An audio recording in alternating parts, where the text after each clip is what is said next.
Sa isang spacecraft, binuksan ng makina ang sleeping unit upang gisingin si Ryland mula sa medically induced coma. Ang AI ng ship, si Mary, ay nagtanong sa kanya ng ilang mga katanungan upang suriin ang kanyang kondisyon sa pag-iisip, ngunit lumalabas na si Ryland ay may amnesia kaya naman takot na takot. Bumaba siya sa mesa at desperadong tumakas mula sa kamay ng robot, naglakad sa ship upang maghanap ng ibang mga tao. Nang sa wakas ay nakahanap siya ng tao, nagimbal siya ng matuklasan na patay na ang mga ito. Patuloy na lumibot si Ryland sa spaceship at nagtataka kung nasaan siya. Kalaunan, nakakita siya ng bintana at sa wakas ay naunawaan na siya ay nasa kalawakan. Napagtanto rin niya na nakikilala niya ang iba't ibang mga makina na nangangahulugang isa siyang siyentipiko. Sa sumunod na silid, nakakita siya ng malalaking screen na nagpapakita ng mga clip mula sa magagandang lugar sa daigdig. Matapos makahanap ng malinis na damit, hiniling ni Mary sa kanya na mag-video ng pang-araw-araw na diary, ngunit sa halip ay hinanap ang kapitan. Kaya, kinailangang ipaliwanag ni Mary na siya lamang ang nakaligtas sa mga tripulante. Sinabihan niya si Mary na ibalik siya, ngunit hindi alam ng AI ang command na iyon. Pagtingin sa screen, nakita ni Ryland ang araw at inakala niyang nasa solar system pa rin siya, kaya gusto niyang magpadala ng mensahe sa daigdig. Gayunpaman, ipinaliwanag ni Mary na ang transmission ay aabutin ng halos 12 taon. Nalilito, tumingin si Ryland sa mapa at napagtanto niyang ibang araw ang kanyang nakikita. Pagkatapos, tiningnan niya ang gasolina at napansing mababa na ito. Gamit ang lahat ng impormasyon sa screen, nagsagawa siya ng mga kalkulasyon at napagpasyahan na 113.8 years na ang layo niya mula sa daigdig. Bigla, sumakit ang kanyang ulo at bumalik ang ilang mga alaala. Isa siyang molecular biologist at laging updated sa balita tungkol sa Arclight probe na nag-iimbestiga sa isang bagay na tinatawag na Petrovaline. Ang mga larawang nakuha ng probe na ito ay nagpapakita na nagdidilim ang araw.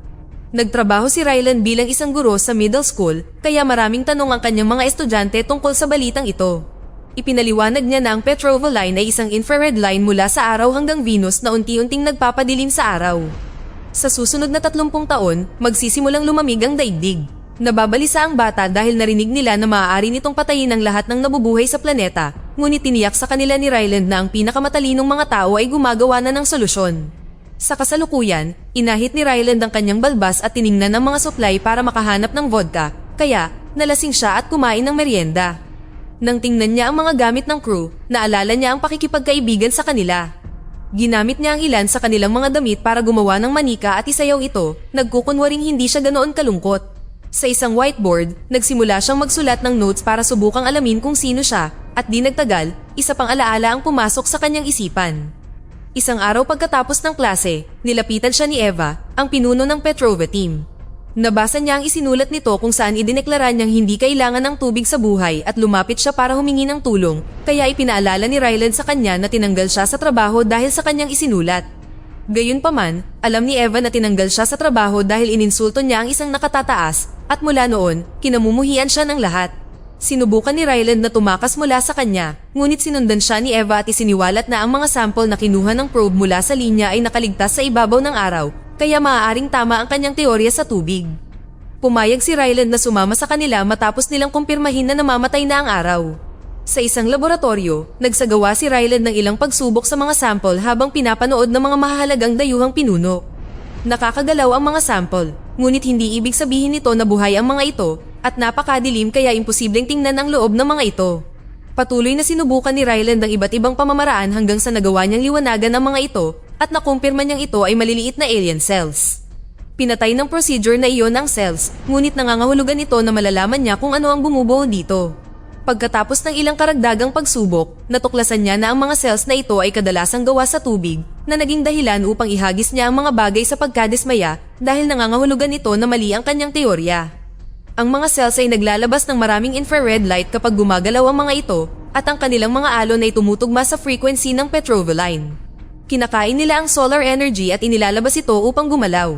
Pagkatapos, sinabihan ni Eva si Ryland na umuwi dahil mayroon pa siyang ibang mga siyentipiko na tatawagan. Gayunpaman, interesado na siya ngayon at iginiit niya na gusto niyang tulungan ng mundo, kaya pinayagan siya Eva na kunin ang 3 cells para sa karagdagang pagsusuri. Nagtataka si Ryland kung bakit napunta ang mga cells sa Venus at hindi sa Mercury. Dahil nakakuha siya ng ilang ideya para sa isang pagsusuri, pumunta siya sa hardware store at bumili ng maraming bagay. Sa loob ng isang malaking kahon, naglagay siya ng isang mas maliit na kahon na maglalabas ng parehong infrared light gaya ng atmosfera ng Venus. Kung gagalaw ang mga cells patungo rito, nangangahulugan ito na kailangan nila ng carbon dioxide. Matapos selyuhan ang kahon, ikinonekta ni Ryland ang ilaw at agad na nawala ang mga cells mula sa dish. Nakumpirma nito ang teorya, ngunit nangangahulugan din ito na malaya ang 3 cells sa kahon. Kung bubuksan nila ito, makakatakas sila sa pamamagitan ng pagtakbo patungo sa susunod na pinagmumulan ng liwanag. Sa tulong ng ilang gwardya, sinelyuhan ni Ryland ang lab kasama siya at ang kahon sa loob. Pagkatapos ay pinatay ang mga ilaw at binuksan muli ni Ryland ang kahon. Mabilis niyang natagpuan ang 3 orihinal na cells dahil nagliliwanag sila at sa kanyang pagkabigla, mayroon ding pang-4. Nangangahulugan ito na kailangan ng mga cells ang parehong sikat ng araw at carbon dioxide upang magparami, kaya naman pumunta sila sa Venus. Matapos ilagay ang lahat ng mga ito sa isang dish, binuksan ang mga ilaw at tinawagan ni Ryland si Eva para sa malaking balita. Pagkatapos, sinundo ng militar si Ryland sakay ng jet at labis siyang nataranta sa bilis kaya kinailangan niyang uminom ng gamot na pampatulog. Kalaunan ay nagising siya sa isang aircraft carrier at sumuko pagkababa niya sa jet.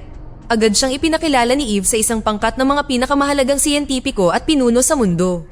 Bagamat hindi niya nasagot ang lahat ng tanong, kinumpirma ng pangkat na ginaya nila ang kanyang eksperimento at pareho ang mga resulta.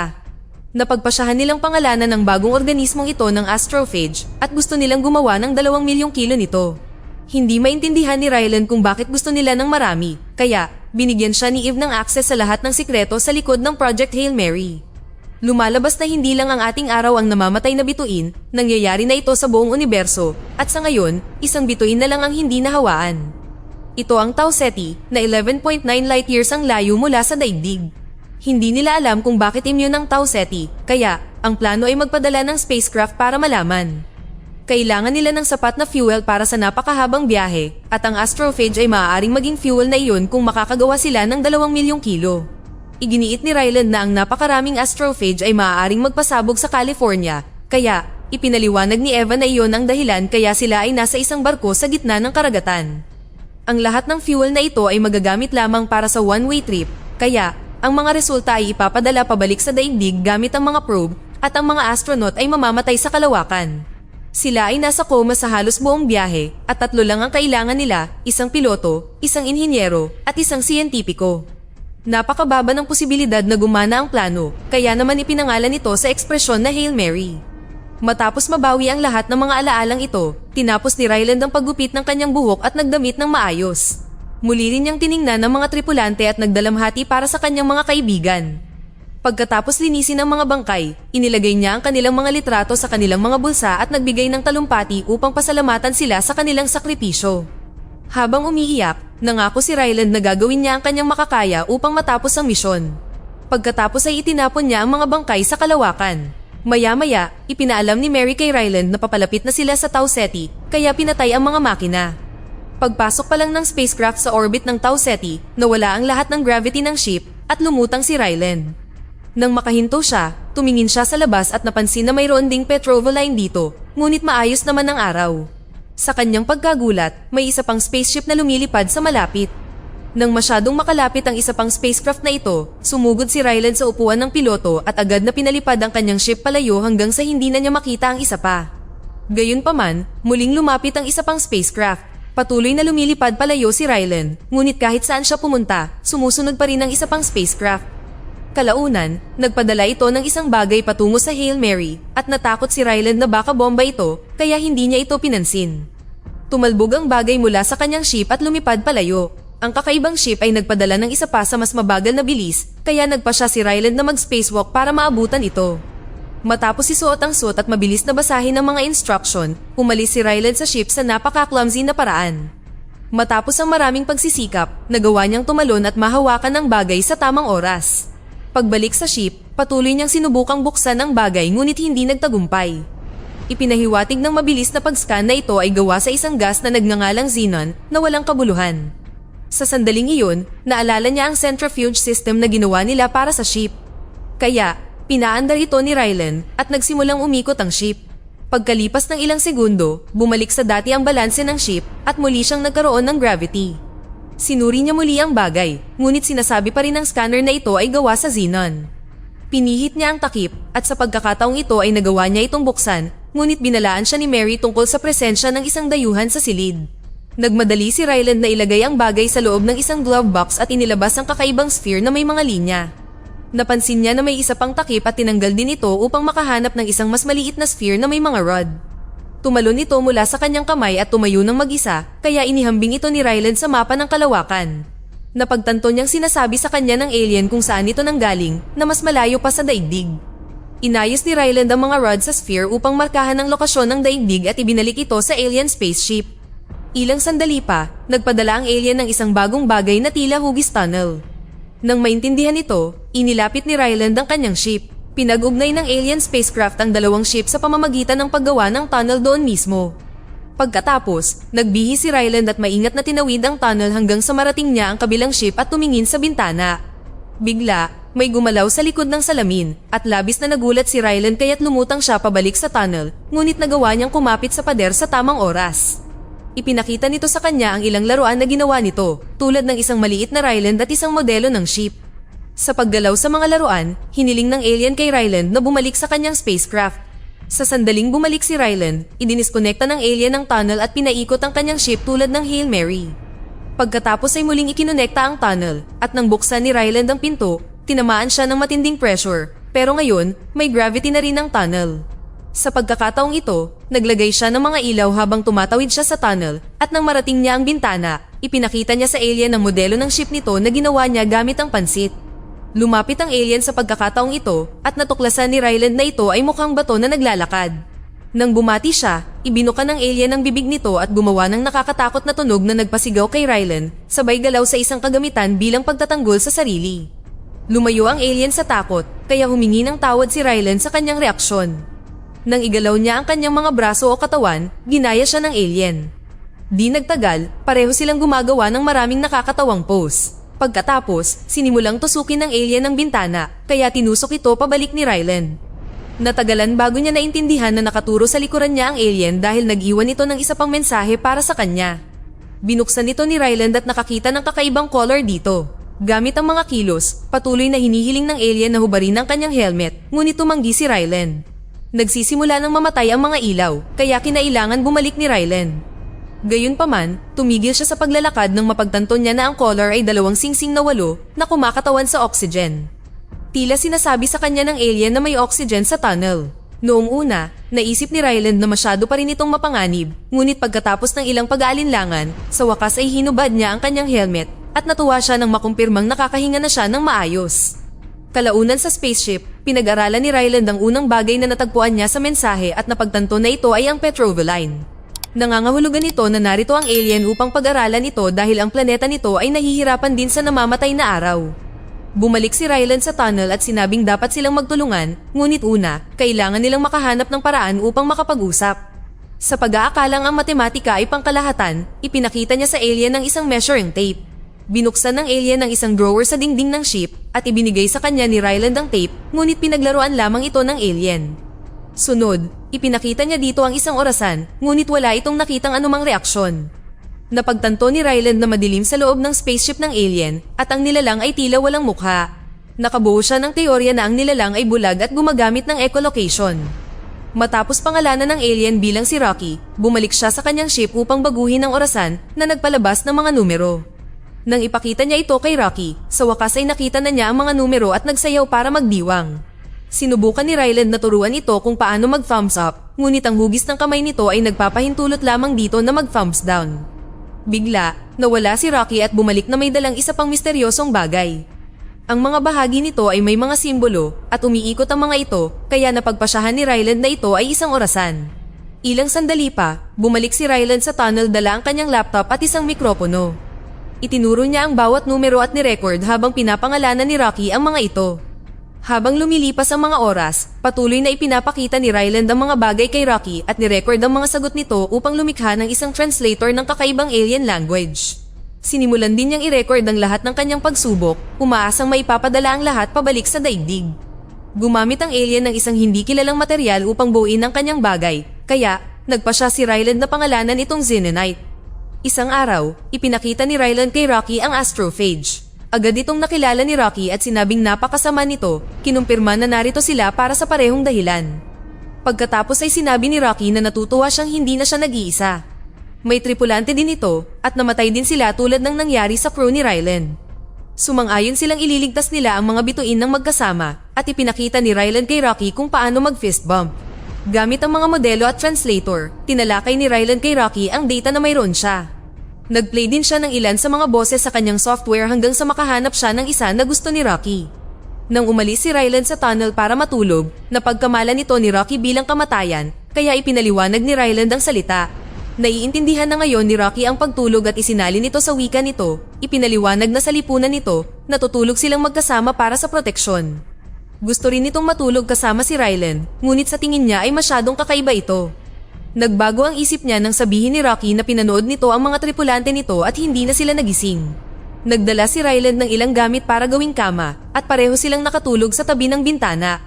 Isa pang flashback ang nagpapakita kay Eva na ipinakikilala si Ryland sa 3 astronaut na napili para sa misyon. Sinabi nila sa kanya na gusto nila ng isang bagay sa ship na magpapahintulot sa kanila na tapusin ang sarili pagkatapos ng misyon, kung hindi ay mamamatay sila sa gutom at magtatagal iyon. Ipinakita sa kanila ni Ryland kung paano gumagana ang makinang kanilang ginawa at nagawa ng astrophage na tunawin ng 1 toneladang metal sa loob lamang ng ilang segundo. Sa kasalukuyan, hinaharap ni Ryland ang kanyang magulong mga alaala nang bigla siyang makarinig ng ingay. Binuksan niya ang pinto at natuklasan na dumating si Rocky sa kanyang spaceship gamit ang isang maliit na pressurized bubble bilang kanyang personal na astronaut suit. Naglibot ito sa spaceship upang humanga sa teknolohiya ng tao at pinagalitan si Ryland dahil sa pagiging makalat. Sinubukan ni Ryland na sabihin kay Rocky na dapat silang magtrabaho ng hiwalay sa kani-kanilang mga spaceship, ngunit hindi nakinig si Rocky at gusto niya ng sariling silid dito para makapagtrabaho sila ng magkasama. Nagreklamo si Ryland na si Rocky ay maotoridad tuwing sila ay nagtatrabaho ng magkasama at ang panonood dito na kumain ay isang napakasamang karanasan. Dahil tumatagos ang paningin ni Rocky sa mga dingding at may kamanghamanghang pandinig, walang privacy o personal na espasyo si Ryland.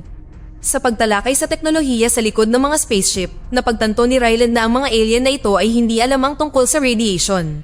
Ipinaliwanag niya na pinatay ng radiation ng mga tripulante nito at nakaligtas si Rocky dahil ang workshop nito ay malapit sa astrophage na nagprotekta dito.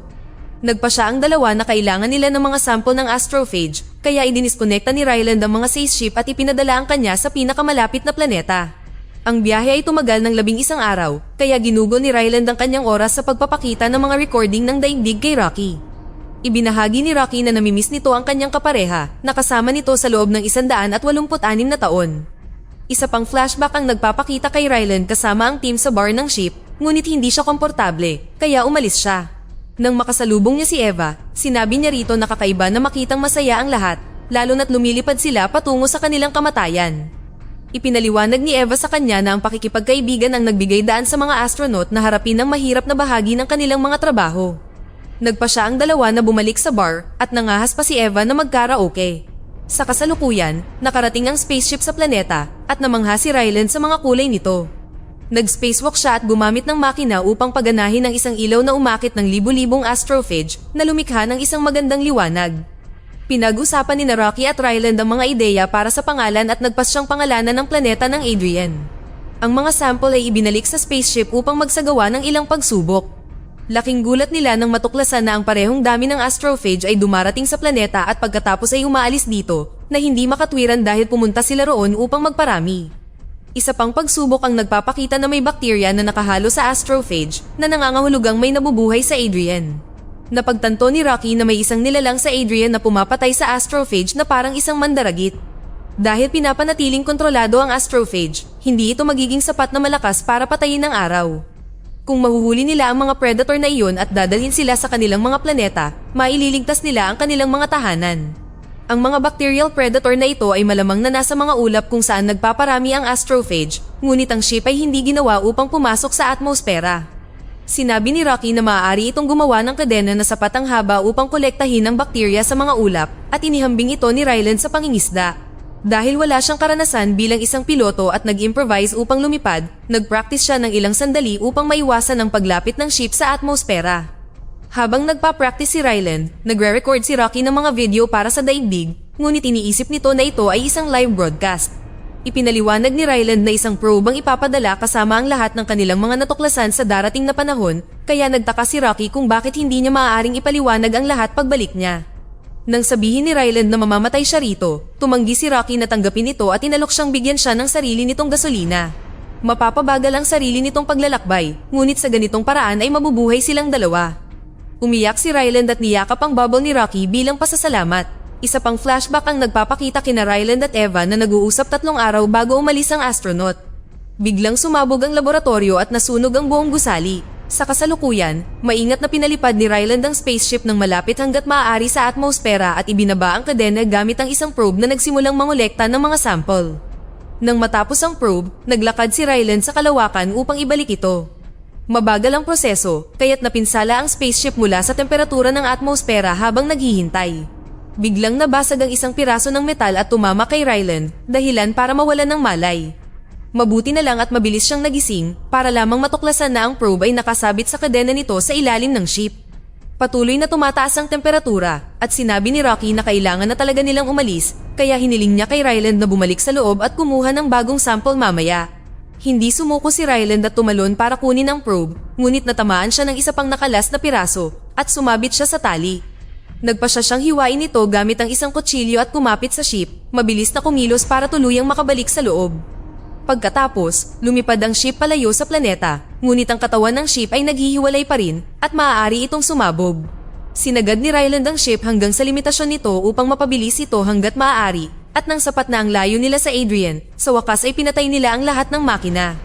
Sa kasamaang palad, patuloy na gumagalaw ang ship at na-stop sa isang pag-ikot na hindi na makontrol.